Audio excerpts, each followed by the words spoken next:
اللهم صل على سيدنا ومولانا محمد وعلى آل سيدنا ومولانا محمد وبارك وسلم عليه.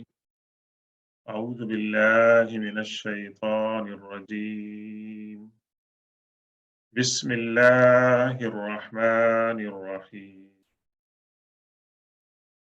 وكم أهلكنا قبلهم من قرن هم أشد منهم بطشا فنقبوا في البلاد هل من محيص.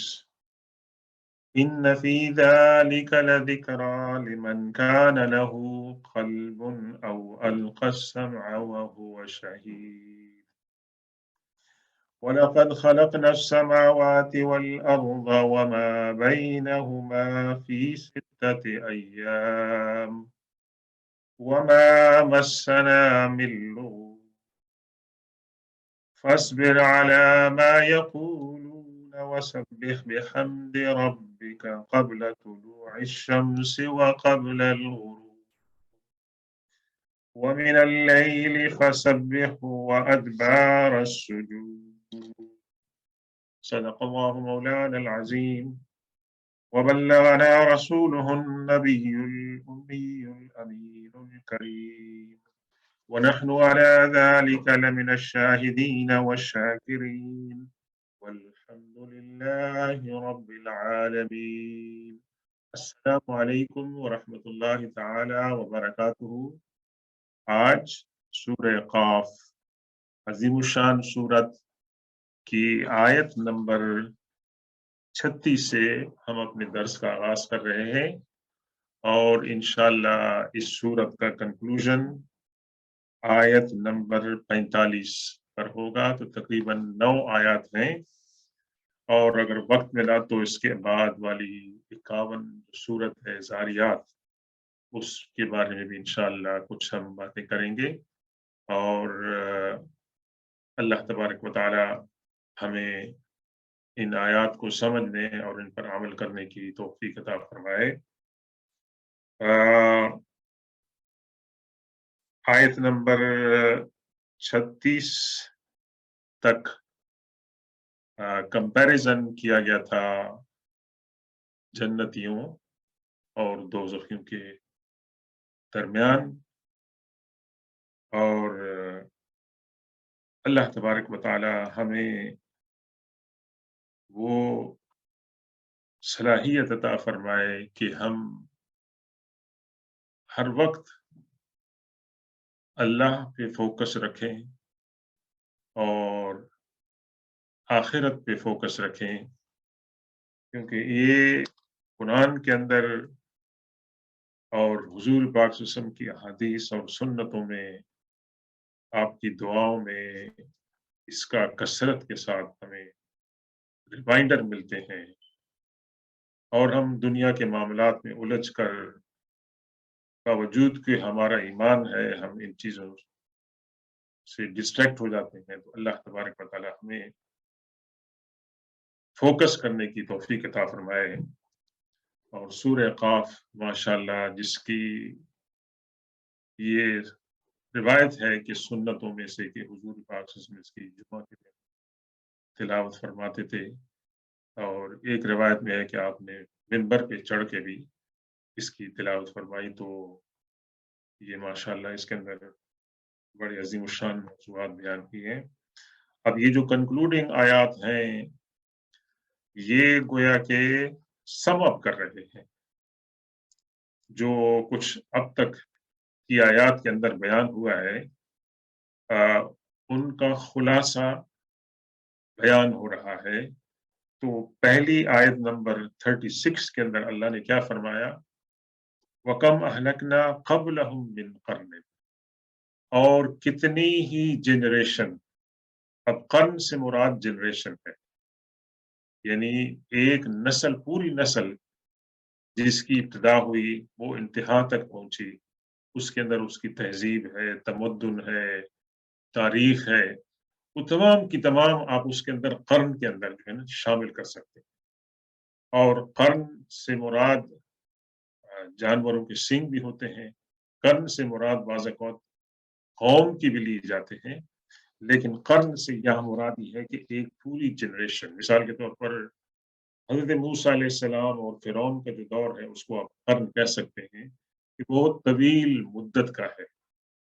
اسی حضرت نوح علیہ السلام کا زمانہ نبوت 9550 سال جو ہے وہ بھی ایک قرن ہے کہ اس کے اندر ایک پوری قوم کی تہذیب ہے، تمدن ہے، تاریخ ہے، اور اس کے اندر ان کی کیا کہتے ہیں کہ بھی زوال ہے پورا، تو وہ ایک قرن کے اندر۔ تو اللہ تبارک و تعالیٰ یہاں یاد دلا رہے ہیں مسلمانوں کو اور غیر مسلمانوں کو کہ اس وقت جو حضور پاک صلی اللہ علیہ وسلم کی دعوت کی مختلف وجوہات سے مخالفت کر رہے تھے، تو وہ کم اہلکنا قبلہم، کتنے ہیں ایسی جنریشنز کہ جن کو ہم نے ہلاک کیا، یعنی ہم نے ان کو تباہی سے دوچار کیا، موت سے اور دوچار کیا، اور ان کا نام و نشان مٹ گیا۔ تو یعنی دنیا کے اندر بادشاہتیں آتی ہیں، بادشاہ آتے ہیں، لیکن اپنے دور میں وہ عروج پر ہوتے ہیں، لیکن ایک دن ان کو زوال آتا ہے۔ تو یہ قانون قدرت ہے، سنت الہی ہے، اور یہ تاریخ اور فطرت کا ایک اصول بھی بن گیا ہے۔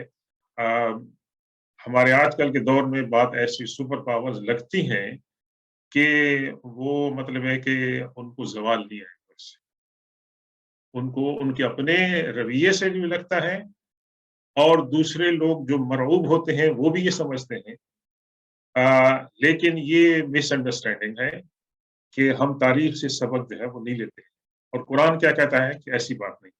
تو اللہ تعالیٰ فرماتا ہے کہ کتنے ایسے قرن ہیں، کتنی ایسی جنریشن ہیں کہ جن کو ہم نے تباہ کر دیا، ہلاک کر دیا، فنا کر دیا۔ ہم اشد منہم بطشا، یہ جو حضور پاک صلی اللہ علیہ وسلم کے مخاطبین ہیں یہ بھی ایک جنریشن ہے، ان کی طرف اشارہ ہے کہ وہ ان سے زیادہ سخت، مور پاورفل۔ اب بعض اوقات قرآن پاک میں جو لفظ استعمال ہوتا ہے قوہ آتا ہے، یعنی پاور کے اور طاقت کے معنی میں، جی یہاں پر اللہ تبارک و تعالیٰ نے لفظ بطش استعمال کیا ہے۔ اور اگر آپ کو سورہ بروج 30ویں سپارے کے اندر ہے، اس کی آیت ہے ان بطش ربک لشدید، تقریباً یہی مفہوم ہے وہاں پر۔ وہ یہ کہ یہاں پر منسوب کیا گیا بطش کو قوموں کی طرف، اور وہاں بطش کو منسوب کیا گیا اللہ کی طرف۔ تو بطش کے معنی ہیں قوت کے معنی ہیں، لیکن قوت سے زیادہ یہ ہے کہ پکڑنے کی، اور اس کے معنی ہے کہ ڈومینیشن اختیار کرنے کی۔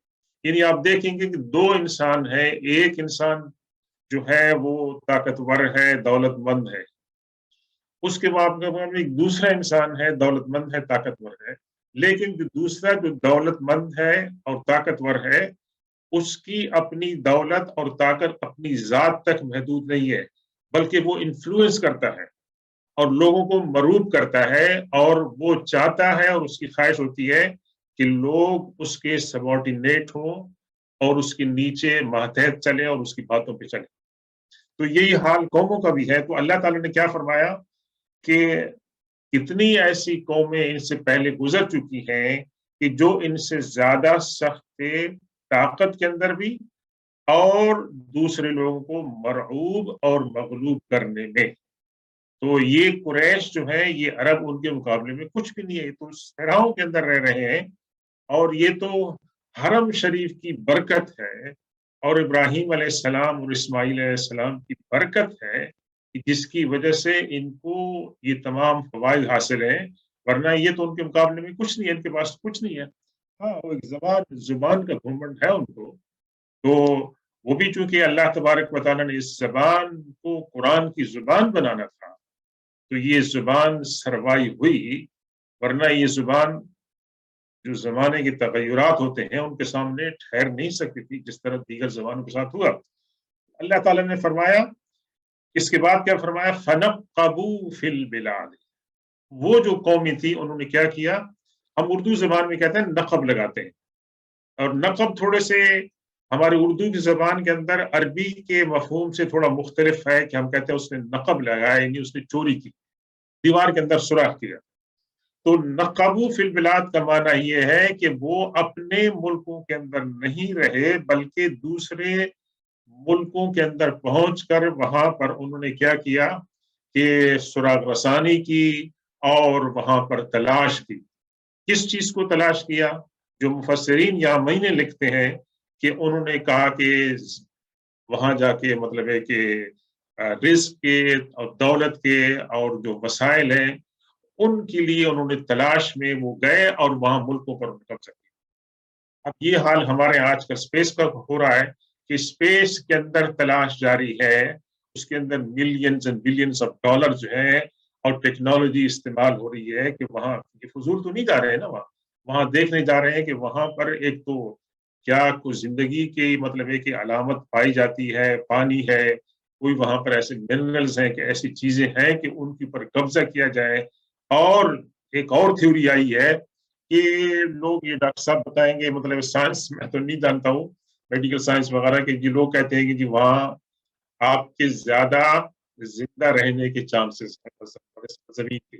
تو بہرحال یہ مختلف تھیوریز ہیں کہ جس کی وجہ سے آج کے انسان جو ہیں وہ اسپیس ایکسپلور کر رہے ہیں کہ وہاں جا کے کچھ زندگی آثار وغیرہ پہ مل جائیں. تو یہ نقبہ کے فی البلاد ہوئی زمین کے اندر انہوں نے تلاش کی اور وہاں پہنچے. لیکن وہ کس غرض سے پہنچے تھے کہ ان ملکوں میں جا کر ایک تو وہاں کے لوگوں کو مروب کریں اور وہاں جو وسائل ہیں ان پر انہوں نے قبضہ کی.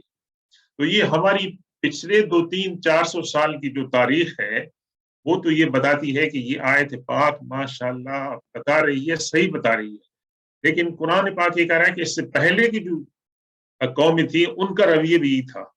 اور یہ ہمارے مشاہدے کی اب بات ہے کہ جہاں لوگوں کو کالونائز کیا گیا، پوری ملکوں کو قبضہ کر لیا گیا، ان کو اپنی راجدھانی میں شامل کیا. اس کے اندر ایک تو ان لوگوں کو مرعوب کرنا تھا، اپنے زیر اثر لانا تھا، اور دوسرے کہ ان کے جو وسائل تھے ان کے اوپر قبضہ کرنا تھا اور ان کو اپنے تسلط کے لحاظ سے استحصال کرتے ہوئے اپنے فائدے کے اندر انہوں نے استعمال کرنا تھا.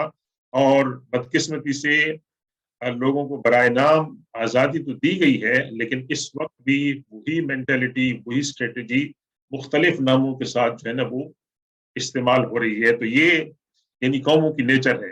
اللہ تعالیٰ یہ فرماتے ہیں کہ اتنی بڑی پاور رکھنے کے باوجود، طاقت ہونے کے باوجود کیا ہوا؟ ہم نے ان کو ہلاک کیا اور ان کو کوئی چیز بچا نہیں سکی. حل من محیص، محیص کہتے ہیں کوئی اسکیپ، کوئی ایسی وجہ، کوئی ایسی مطلب ہے کہ دلیل کی جس کی وجہ سے وہ سروائیو کر سکیں اور وہ اس سے بچ سکیں. تو یہ قرآن پاک کا لفظ محیص عام طور سے استعمال ہوتا ہے جہنم کے بارے میں کہ لوگوں کو وہاں سے کوئی جائے پناہ جو ہے وہ نہیں ملے گی. تو یہ ان کے جو حضور صلی اللہ علیہ وسلم کے جو مخاطبین تھے ان کو یہ بات یاد دلائی جا رہی ہے. ان فی ذلک لذکری لمن کان لہ قلب او القی السمع وہو شہید. پھر کیا فرمایا کہ یہ جو حقیقت اللہ نے بیان فرمائی ہے، یہ حقیقت جو ہے اس کے اندر نصیحت ہے، ذکرا، اس کے اندر عبرت ہے، اس کے اندر لیسن ہے. لیکن لیسن کس کے لیے ہے؟ لمن کان لہ قلب، جس کے پاس دل ہے، اور دل بھی ایسا ہے کہ جو سوچتا ہے. ایسے دل تو سب لوگوں کے پاس ہے ویسے. اور قرآن پاک ایسے انسانوں کو کیا کہتا ہے کہ جو اپنے دل کو صحیح پازیٹیو کنسٹرکٹیو تھنکنگ کے اندر استعمال نہیں کرتے ہیں، اپنی بینائی سے صحیح کام نہیں لیتے ہیں، اپنے آنکھوں سے، اپنے ہاتھوں سے کام نہیں لیتے ہیں جس مقصد کے لیے اللہ تعالیٰ نے یہ نعمت عطا فرمائی ہے. کیا فرمایا؟ اولئک کالانعام بل هم اضل.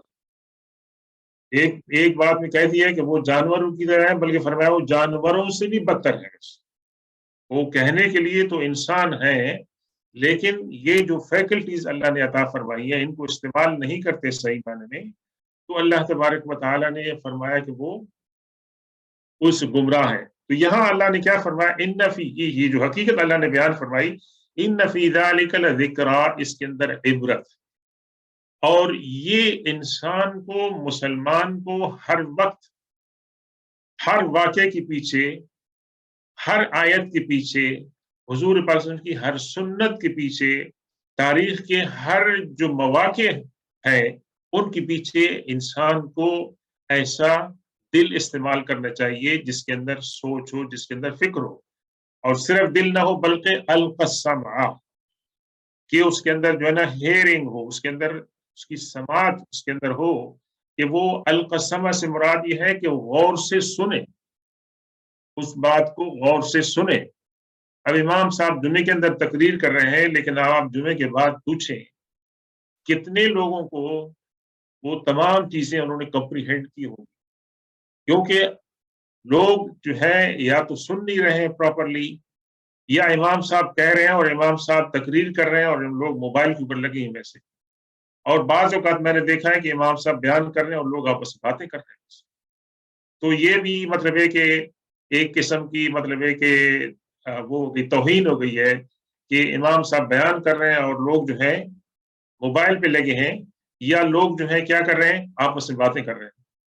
تو القرآن کیا کہہ رہا ہے، القسم، غور سے سنا، وہ شہید، اور ان کا دل حاضر ہے، جسمانی طور پر موجود ہے وہ مسجد میں خطبے کے دوران، امام کی ٹاک کے دوران، لیکن مینٹلی ایبسنٹ ہے۔ تو شہید کے معنی یہاں پر، ویسے تو شہید کے معنی ہے جو اللہ کی راہ میں ہم کہتے ہیں کہ جان دیتا ہے، اس کو شہید کہتے ہیں، لیکن شہید چونکہ شہادت سے ہے، جس کے معنی ہے وٹنس ہونا، پریزنٹ ہونا، گواہی دینا، حاضر ہونا، تو یہ شہید سے مراد یہ ہے کہ اس جو دلی طور پر وہاں موجود ہے اور سن رہا ہے۔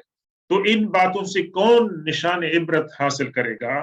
جس کے پاس دل ہوگا، جو غور سے سنے گا، اور وہاں ذہنی طور پر جو موجود ہوگا۔ اگر یہ چیزیں نہیں ہوگی تو ان لوگوں کو فائدہ جو ہے وہ نہیں ہوگا۔ تو اب یہ مطلب ہے کہ اللہ تبارک و تعالیٰ نے ایک فطری طور پر بات بتا دی، وَلَقَدْ خَلَقْنَا السَّمَاوَاتِ وَالْأَرْضَ وَمَا بَيْنَهُمَا فِي سِتَّةِ أَيَّامٍ وَمَا مَسَّنَا مِن لُغُوبٍ۔ اب یہ دونوں باتیں بظاہر مختلف نظر آتی ہیں آیت نمبر 36 کے اندر اور آیت نمبر 37 کے اندر۔ آیت نمبر 36 کے اندر ایک تاریخی بات اللہ تعالیٰ نے بتا دی اور اپنی قدرت بتا دی۔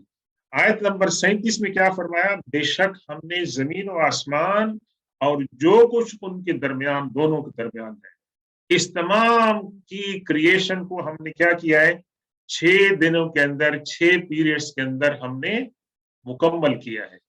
وما مسنا من لغوب، اور ہمیں تھکاوٹ بالکل محسوس نہیں، تھکاوٹ نے ہم کو ٹچ تک نہیں کیا، بس محسوس ہونے تو دور کی بات ہے، مسنا، تھکاوٹ ہمارے قریب تک نہیں آئی۔ یعنی اللہ تبارک و تعالی نے یہ کام جو کیا ہے زمین و آسمان کا، ماشاءاللہ، اور اس کے درمیان حضرت انسان اور دیگر مخلوقات کی آسائش کے لیے، ان کی ڈیولپمنٹ کے لیے تمام جو ضروری ریکوائرمنٹ تھی وہ مہیا فرمائی، وہ پیدا فرمائی، لیکن اس کام کے اندر اللہ تبارک و تعالیٰ کو تھکاوٹ محسوس نہیں۔ اس کے اندر 2-3 اہم باتیں یہاں سے نظر ملتی ہیں۔ ایک تو یہ ہے کہ اللہ تبارک و تعالیٰ یہ جو انسانی کمزوری ہے، آپ 4 گھنٹے، 8 گھنٹے، 12 گھنٹے، 24 گھنٹے اگر آپ جاگتے رہیں اور کام نہ کریں تو آپ کو تھکاوٹ محسوس ہونا شروع ہوگی۔ ڈیپینڈ کرتا ہے کہ آپ عمر کے کس حصے میں ہیں۔ جی، یہ انسانی کمزوری ہے، اس کی تھکاوٹ اس کو محسوس ہوگی، کنسنٹریشن اس کا ویک ہو جائے گا، اس کو نیند آئے گی، اس کو اونگ آئے گی۔ اس لیے اللہ نے ہماری رات بنائی ہے، لیکن اللہ تبارک و تعالیٰ اس کمزوری سے پاک ہے۔ اس نے اتنے بڑے کام کیے، لیکن اللہ تبارک و تعالیٰ کو تھکاوٹ محسوس کی۔ تو یہ قرآن پاک کا یہ نظریہ ہے، برعکس بائبل کے، کہ جس کے اندر انہوں نے کہا کہ then God rested on the 7th day، کہ اللہ تبارک و تعالیٰ نے 7ویں دن آرام کیا۔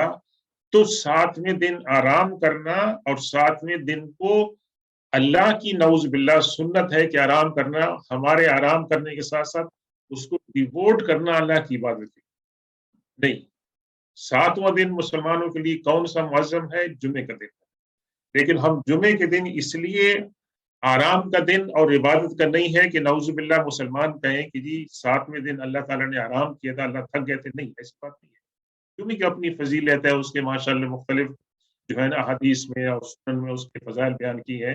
لیکن مسلمان کا یہ عقیدہ ہے کہ اللہ تبارک و تعالیٰ لا تاخذہ سنۃ ولا نوم، آیت الکرسی جس کو کچھ روایت میں بتایا گیا ہے کہ اس کے اندر اسم اعظم ہے اور جس کی بہت فضائل ہیں. اللہ تبارک و تعالیٰ کو نہ تو اونگ آتی ہے نہ نیند آتی ہے. اور دوسری بات اللہ تبارک و تعالیٰ نے اس آیت کے اندر یہ حکمت بیان کی ہے کہ جس خدائے قادر نے آؤٹ آف نتھنگ یہ بہت بڑا کارخانہ پیدا فرمایا، وہ اس کو تباہ کر بھی سکتا ہے اور اس کو تباہ کرنے کے بعد ایک نئی دنیا آباد کر سکتا ہے. تو چونکہ یہ اس وقت کے انسانوں کے ذہنوں کے اندر یہ بات تھی کہ مرنے کے بعد انسان دوبارہ کیسے پیدا ہوگا، اس کی ہڈیاں وہاں گل جائیں گی اور اللہ تعالیٰ دوبارہ کس طرح یہ نظام کو قائم فرمائے گا، ان کا جواب یہاں دے دیا. اگر اس خدا نے آؤٹ آف نتھنگ کسی چیز کو بنایا ہے تو وہ اس کو دوبارہ بھی اٹھا سکتا ہے. یہ عقید آخرت کے بارے میں ایک بہت بڑا یعنی اعلان ہے اور ہمارا ایمان. اس کے بعد اللہ کے رسول صلی اللہ علیہ وسلم کو اللہ تعالیٰ نے تسلی دی اور وہ ہمارے لیے بھی اس کے اندر درس عبرت ہے کہ آپ نے فرمایا فَاصْبِرْ عَلَىٰ مَا يَقُولُونَ، یعنی یہ جو باتیں وہ کہہ رہے ہیں نا کہ there is no life after death, there is no proof of life after death، یہ یہاں لوگ کہتے ہیں. تو اللہ نے کیا فرمایا فَاصْبِرْ عَلَىٰ مَا يَقُولُونَ، اے رسول صلی اللہ علیہ وسلم آپ ان کی باتوں پر صبر کریں. اور یہ جو صبر ہے یہ صبر تو انبیاء کرام کی ماشاءاللہ ان کی خصائل ہیں، اور اگر یہ صبر نہ ہوتا تو ان کی تبلیغ آگے نہ پہنچتی.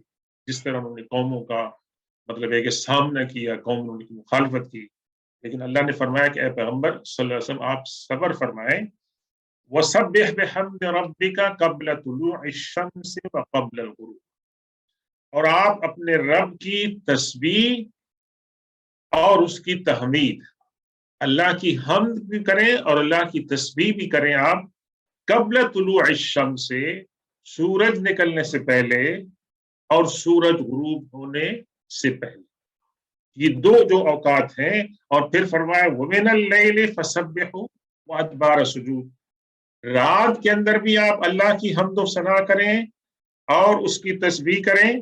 وَأَدْبَارَ السُّجُودِ، اور سجدوں کے بعد، یعنی سجود کے معنی یہ کہ فرض نماز جو ہے اس کے بعد.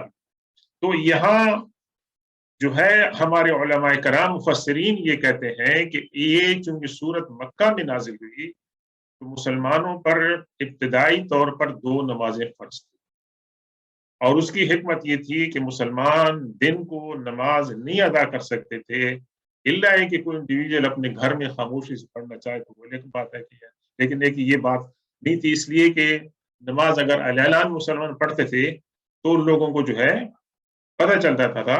تو یہاں سے ہمارے علماء کرام نے 5 نمازوں کا ثبوت پیش کیا ہے، اور پھر کہتے ہیں کہ اس کے اندر جو یہ حکم ہے اسراء کے اندر 5 نمازیں جب فرض ہو گئیں کھلے طور پر، تو اس کے بعد یہ آیت جو ہے وہ اس کا حکم اس نماز کے متعلق منسوخ ہے، لیکن جہاں تک تسبیح اور تحمید ہے اس کے لیے باقی. وہ کس طرح ہے کہ قبل طلوع الشمس سے مراد یہ ہے کہ فجر کی نماز، بیفور سن رائز، تو فجر کی نماز تو یہ ہو گئی. اور قبل الغروب نماز کا کیا ہے، اس سے مراد ظہر و عصر کی نمازیں، اس سے مراد ظہر و عصر کی نمازیں 3 نمازیں ہو گئیں. وَمِنَ اللَّيْلِ، اور رات میں فَسَبِّحُوا، اللہ کی تسبیح بیان کریں، اس سے مغرب اور عشاء جو ہے وہ مراد ہیں. تو لوگ اکثر یہ سوال کرتے ہیں کہ 5 نمازوں کا ذکر کہاں ہے، وہ قرآن حدیث کو نہیں مانتے. وہ کہتے ہیں کہ 5 نمازوں کا ذکر قرآن کے اندر کہاں ہے. یہ ایک جگہ ہے، اور 1-2 اور مقامات ہیں کہ جہاں پر ہمارے علماء کرام جو ہیں ان سے یہ ڈیڈکٹ کرتے ہیں ان آیتوں سے کہ یہاں سے مراد 5 نمازیں ہیں. دوسری بات یہاں پر کیا نکلتی ہے کہ نمازوں کے بعد تسبیح، ایک اس سے مراد کیا لگی ہے کہ مغرب کے بعد جو 2 رکعت سنت پڑھی جاتی ہے، یہ ایک تو مراد یہ ہے ادبار سجود، یعنی ادبار سجود کی نماز کے بعد، اور دوسرا اس سے مراد کیا ہے کہ نماز کے بعد تسبیح کرنی چاہیے، جس کی بہت بڑی فضیلت بیان کی ہے حضور پاک صلی اللہ علیہ وسلم نے، اور علماء کرام جو ہے وہ عوام کو مطلب تعلیم دیتے ہیں کہ وہ فرض نماز کے بعد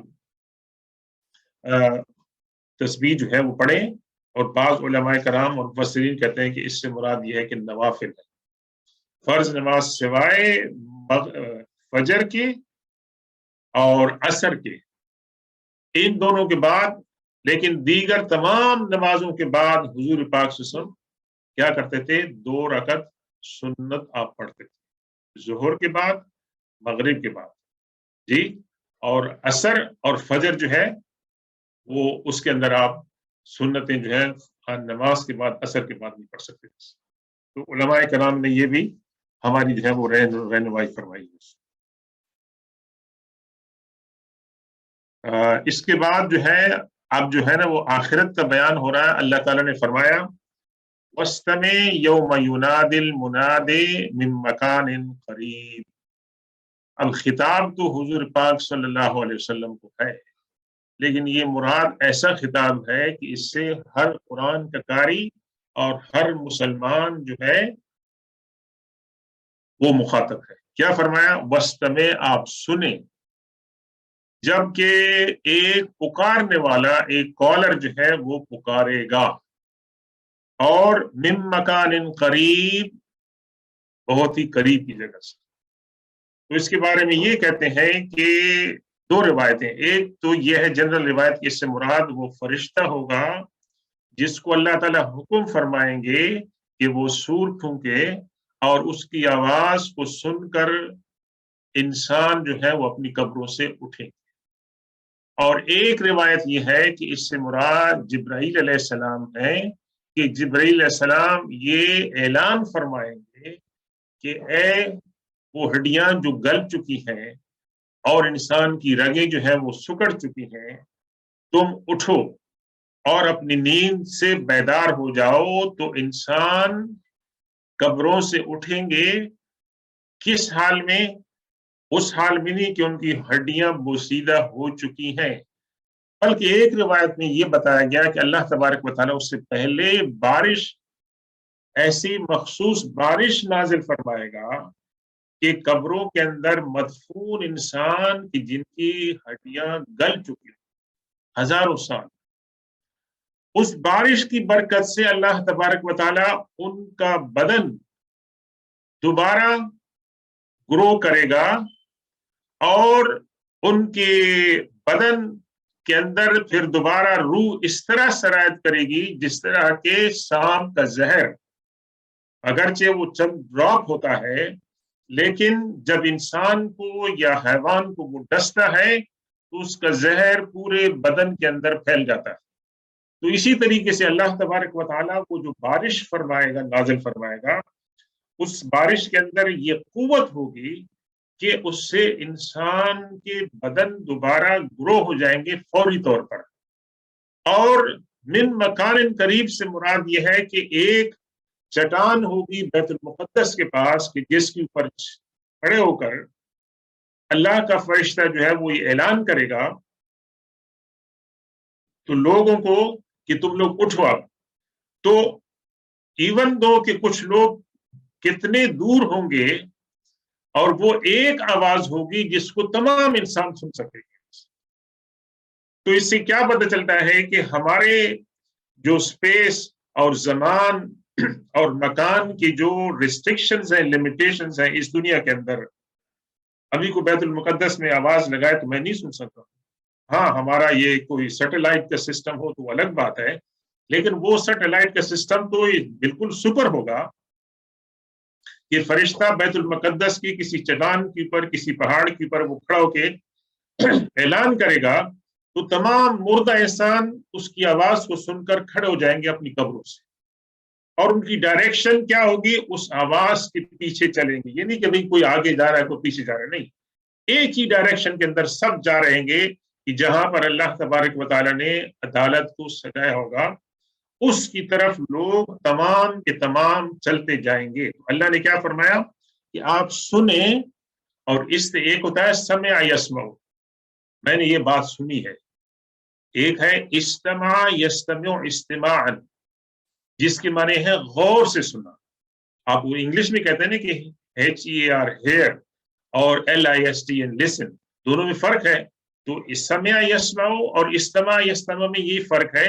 استماع کے معنی غور سے سنو, اور اس وقت غور سے انسان سنیں گے کہ ایک سناٹا ہوگا جو اس ندا کو بالکل ڈسٹرب نہیں کرے گا, اور ہر ایک انسان ایون دو وہ دنیا میں نہیں سن سکتا تھا, وہ ڈیف تھا, لیکن قیامت والے دن اس منادی کی آواز کو, اس کے سمن کو وہ جو ہے وہ سن لے گا.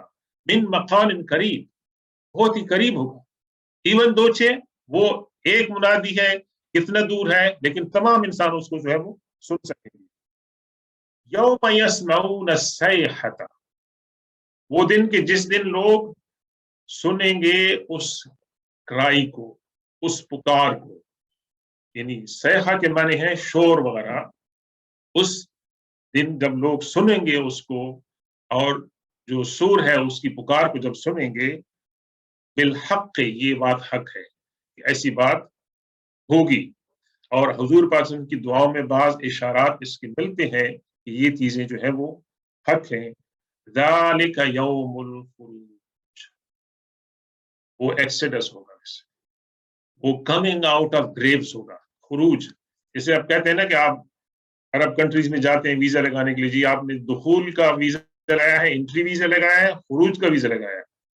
اب یہ ہے کہ بھئی بعض عرب کنٹریز میں کہتے ہیں کہ آپ کو ایئرپورٹ پہ نہیں جانے دیں گے جب تک کہ آپ کے پاس خروج کا ویزا نہ ہو.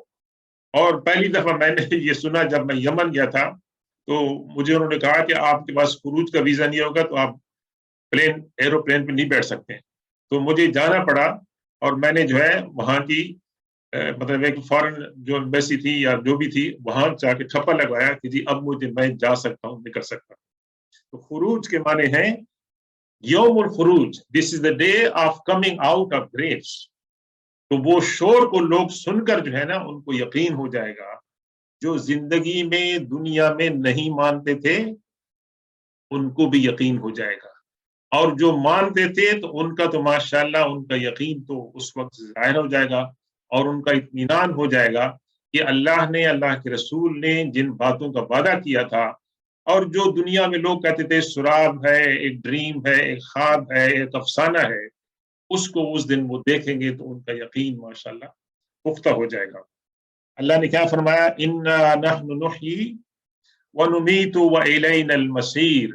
اللہ تبارک و تعالیٰ کیا فرما رہے ہیں کہ ہم ہیں کہ جو زندگی دیتے ہیں اور زندگی لیتے بھی ہیں, موت سے بھی دوچار کرتے ہیں اور ہم لوگوں کو زندگی بھی دیتے ہیں. یہ اللہ تبارک و تعالیٰ نے زندگی اور موت کا نظام اپنے پاس رکھا ہے, کسی اور کے پاس نہیں رکھا ہے. اور کسی اور انسان کے پاس ہوتا, کسی اور طاقت کے پاس ہوتا, تو معلوم نہیں وہ کس مقصد کے تحت اس کو استعمال کرتے. لیکن اب ہمارے ہاں پچھلے دنوں بہت آؤٹ کرائی تھی, بہت شور تھا کہ ہمارے پاکستان میں مری میں لوگ گئے وہ سنو کو انجوائے کرنے کے لیے, اور وہاں ان کی موت واقع ہو گئی. تو میرے دل ناچس ایک گناہگار حقیر انسان کے دل میں یہ بات آئی کہ ہم لوگ یہ تمام شور تو کر رہے ہیں, لیکن اس حقیقت تک نہیں پہنچ رہے ہیں کہ ان کی موت وہاں آنی تھی ویسے. اور یہ بات کہ اللہ تبارک و تعالیٰ کسی کو اس کی موت کا علم نہیں دیتا ہے, اس کی موت کہاں پر آئے اور کس وقت آئے گی, کس زمین میں. یہ قرآن کے اندر ہے کہ فی ای ارض تموت, کہاں وہ آئے گی.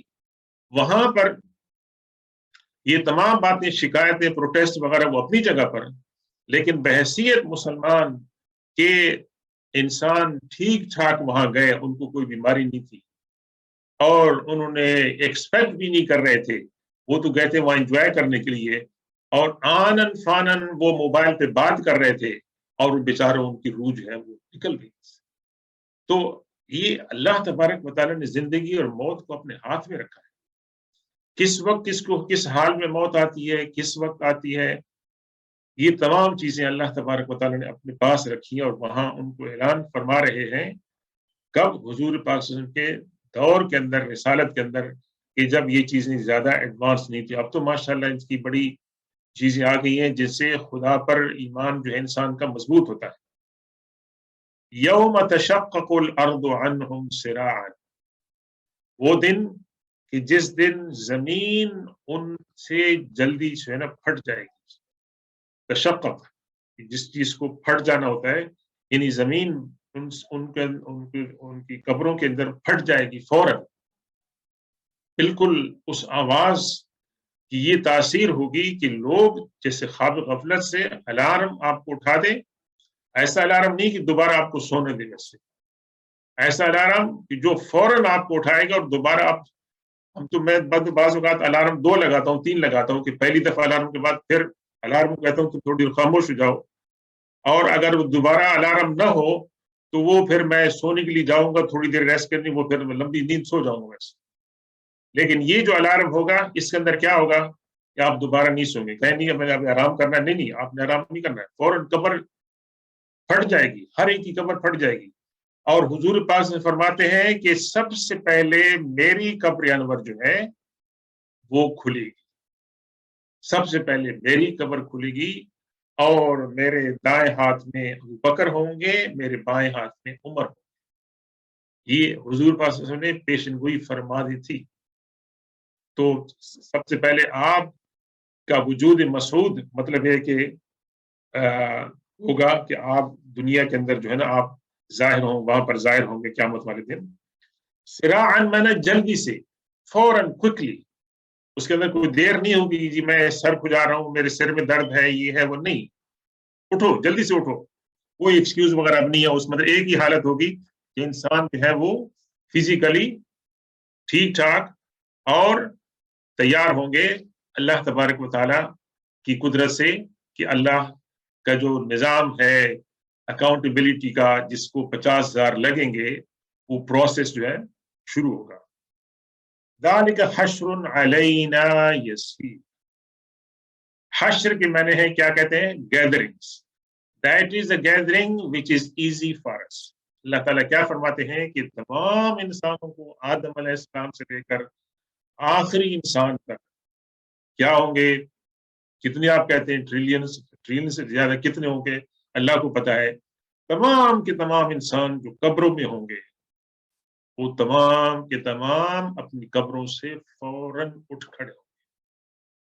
اب یہ اللہ کی قدرت ہے ماشاءاللہ کہ یہ انسانوں کو اللہ تعالیٰ نے دنیا میں بھیجا تھا ایک ڈفرینٹ پروسیس سے، کہ انسان ماں کے پیٹ میں اس کا حمل ٹھہرا، پھر اس کو 9 مہینے لگے، 10 مہینے لگے، یا کم لگے یا زیادہ لگے، اور پھر اس کی مطلب دنیا میں آمد ہوئی، پھر اس کے بعد اس کی گروتھ ہوئی، پھر مطلب جوان ہوا، پھر بوڑھا ہوا۔ نہیں، یہ اللہ نے، اب یہ دوسرا سسٹم اللہ کا، یہ دنیا کا قانون تھا۔ اب آخرت کا قانون اللہ تعالیٰ کا یہ ہے کہ ان کو اٹھائے گا، اور جس کو مری 4,000 سال ہو گئے، 5,000 سال ہو گئے، اس کی تمام ہڈیاں وڈیاں گل چکی ہوں، تو اللہ تبارک و تعالیٰ کی فرشتی کی پکار کے جواب میں یکسو ہو کر تمام لوگ اٹھ جائیں گے، اور اللہ فرماتا ہے ان تمام کو اکٹھا کرنا، ایک جگہ کے اوپر کھڑا کرنا، یہ تمام کام ہمارے لیے آسان ہے۔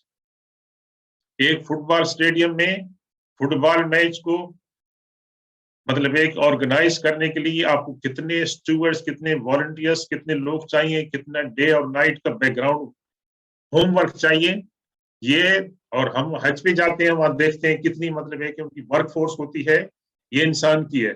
لیکن اللہ تبارک و تعالیٰ فرماتے ہیں ان تمام انسانوں کو اکٹھا کرنا میدان حشر کے اندر، یہ ہمارے لیے کیا ہے؟ یہ آسان ہے، اس کے اندر کوئی تکلیف کی بات نہیں ہے۔ نحن عالم بما یقولون وما انت علیہم بجبار، ہمیں پتا ہے کہ یہ لوگ آپ کے بارے میں کیا باتیں کرتے ہیں۔ حضور صلی اللہ علیہ وسلم کو لوگ جو تھے ستاتے تھے اپنی باتوں سے، یعنی ڈانٹ مارتے تھے، تنقید کرتے تھے، اور یہ جو تنقید ہوتی ہے یہ تنقید بعض اوقات تلوار سے اور فزیکل مار سے زیادہ شدید. ایک آدمی کی بات جو ہے وہ بعض اوقات اتنی سخت ہوتی ہے کہ تلوار سے تو آپ کسی کو لگائیں گے تو تلوار سے انسان کی جان نکل گئی فوری طور پر، لیکن اس کی بات جو ہے وہ آپ کو دل پہ ایسے لگے گی. بعض اوقات ان کی بات دل پہ اثر لگتی ہے جن کو ان کو بہت زیادہ تکلیف پہنچتی ہے. اور پیغمبر صلی اللہ علیہ وسلم جتنے بھی تشریف لائے تھے کسی کو استثناء نہیں تھا، سب کو جو ہے اس مرحلے سے دو چار ہونا پڑا اور بہت تکلیف اور اذیت ناک باتیں جو ہیں انہوں نے لوگوں سے سنی. اللہ نے فرمایا نحن عالم ما یقولون، ہمیں پتہ ہے وہ کیا باتیں کر رہے ہیں. وما انت علیہم بجبار، آپ انفورسر نہیں ہے.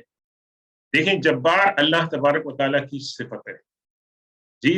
اس کے دو میننگ ہیں. ایک تو جبار کی میننگ یہ ہے کہ جو اللہ تعالیٰ چاہتا ہے جس بات کو اس کو فورس کرتا ہے nothing and no one can stop it. اور جبار کی ایک میننگ یہ ہے کہ کہیں پر اگر زخم ہو جائے اس کی برم پٹی وغیرہ لگا دیں اور اس کو ٹھیک کر دیں اس کے وونڈ کو، یا کسی کے دل میں چوٹ لگی ہے کوئی بات کی وجہ سے دکھی ہے انسان، تو اس کے دکھ کو مداوا کرنا اس کو بھی جبر کہتے ہیں. تو اللہ کے رسول صلی اللہ علیہ وسلم کو اللہ نے کیا فرمایا کہ آپ لوگوں کو دین کو ایکسپٹ کرنے کے لیے آپ مجبور نہیں کر سکتے. اب یہ بات، یہ جو لفظ ہے اس لفظ کے اندر بہت سی حقیقتیں ہیں. ایک بڑی حقیقت کیا ہے کہ یہ قرآن محمد الرسول صلی اللہ علیہ وسلم کا کلام نہیں ہے، اور اسلام نعوذ باللہ حضور صلی اللہ علیہ وسلم نے اپنی طرف سے انوینٹ نہیں کیا تھا. اگر یہ بات ہوتی تھی یہ قرآن کی آیت آپ سے یہ نہیں کہتی کہ آپ نے لوگوں کو مجبور نہیں کرنا ہے. آپ کا کام کیا ہے؟ لوگوں کو پیغام پہنچانا. اور پیغام پہنچانے کے بعد اگر وہ پیغام کو قبول کرتے ہیں نہیں کرتے ہیں کس کو اللہ کی توفیق ملتی ہے، یہ اللہ تبارک و تعالیٰ کا کام ہے. لیکن آپ کسی کو اسلام قبول کرنے پر مجبور نہیں کرتے ہیں. اور اس کی دوسری تشریح اس آیت کی یہ ہے کہ اگر یہ بات لوگ کہتے ہیں کہ اسلام تلوار سے پھیلا ہے، اسلام تلوار سے ایک ضمن میں یہ بات اس میں آ رہا ہے کہ اسلام نے اپنے ڈیفنس میں تلوار کو استعمال کیا، تو اس معنی میں تو صحیح ہے. لیکن حضور صلی اللہ علیہ وسلم تلوار لے کر لوگوں کی گردنوں پر نہیں کھڑے ہوتے تھے کہ مسلمان ہو جاؤ ورنہ تمہیں ذبح کر دیا جائے گا. اسلامی جو امپائرز تھیں، اسلامی جو حکومتیں تھیں، اس کے اندر ہمیں ملتا ہے کہ اس کی رعایا کے اندر نن مسلم ہوتے تھے. تو یہ اس بات کا ثبوت ہے کہ اسلام کے اندر جبر نہیں ہے. لا اکراہ فی الدین ما انت علیہم بجبار لست علیہم بمسیطر، لست علیہم بمسیطر، کہ آپ لوگوں کو مجبور کرنے والے نہیں ہیں، آپ لوگوں کو پیغام پہنچانے والے ہیں. اور پھر کیا فرمایا؟ فذکر بالقرآن من یخاف وعید، تو آپ قرآن کے ساتھ لوگوں کو ریمائنڈ کرائیں.